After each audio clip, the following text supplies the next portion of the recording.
आज जैसे ही कंस मर गया है, जो कंस की जो पत्नी है अस्थि और प्राप्ति, वो रुदन करने लगी। तो भगवान श्री कृष्ण ने समझाया। इसके बाद जैसे ही पहुंचे हैं, सबसे पहले जाकर के अपने नाना उग्रसेन को छुड़ाया है।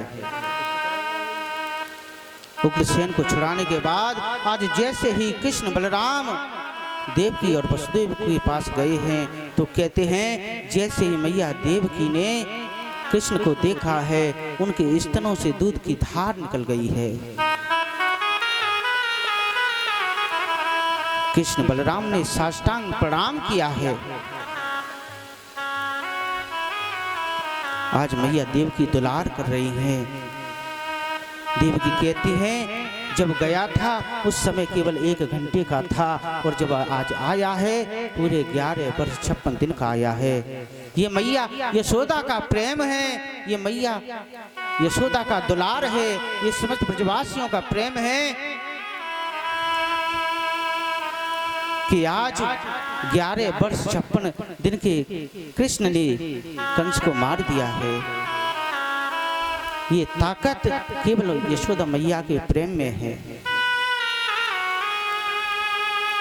आज जैसे ही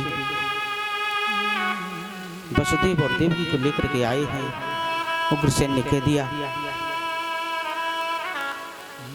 बोले बेटा इस राज्य को आप भोगो। कन्हैया कहते बोले नहीं नाना जी, अभी तो आपका समय है, आप इस राज्य को चलाओ। सुखदेवी वर्णन करते हैं जो नन्हे नन्हे सखा हैं नंद बाबा जो साथ में हैं, वो कृष्ण से कहते हैं, बोले कृष्ण तुम मैया यशोदा से कह करके आए थे कि मैया मैं परसों आ जाऊंगा, अब समय हो गया है चलने का, आप चलो। तो कृष्ण ने कह दिया, बोले सखाओ आप सब लौट जाओ, मैं आने की पूरी कोशिश करूंगा। जब इतनी बात कही है तो सभी सखा रुदन करने लगे हैं। सखा कहते हैं, बोले कन्हैया अरे लाला तू मैया की सौगंध खाई के आयो है,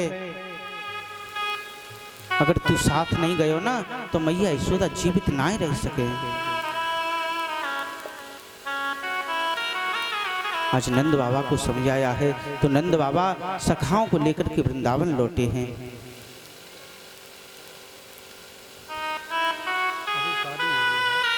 सुखदेव जी वर्णन कर रहे हैं, राजा परीक्षित जब तक कृष्ण वृंदावन में रहे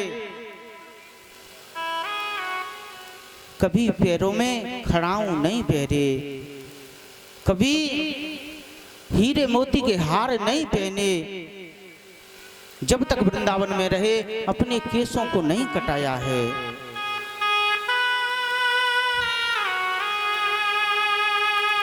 क्यों? क्योंकि जो कृष्ण के सखाएं वो अधिकतर गरीब घर से हैं। कृष्ण कहते हैं अगर इन सखाओं के मध्य में मैं बन ठन करके रहूंगा तो कहीं हमारी मित्रता में दरार ना आ जाए, कहीं मित्र हमसे दूर ना हो जाएं। इसलिए कृष्ण ने कभी हीरे मोती नहीं पहने।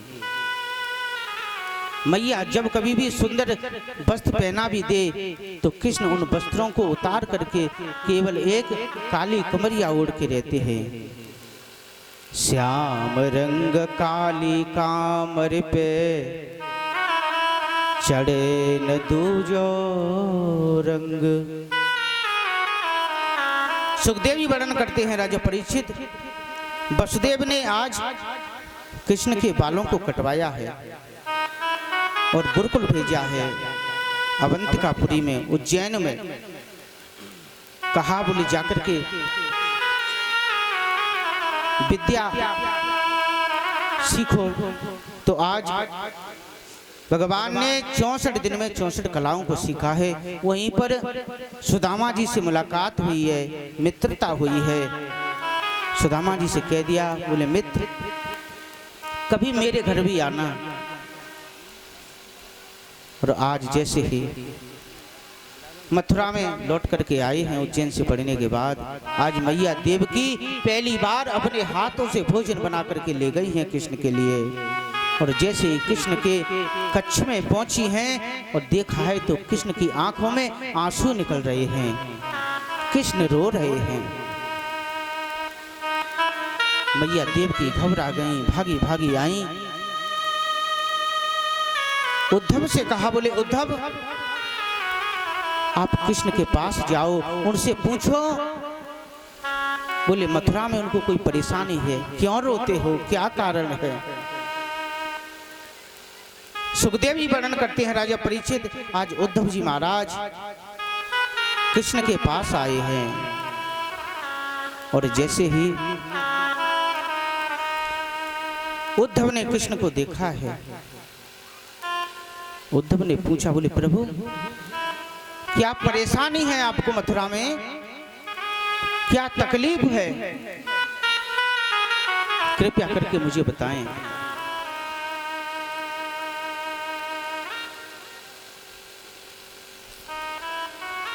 कहते हैं कृष्ण ने उद्धव जी को अपनी छाती से लगा लिया और कहते हैं उद्धव मोहि ब्रज बिसरत नाही, उद्धव मोहि ब्रज बिसरत नाही।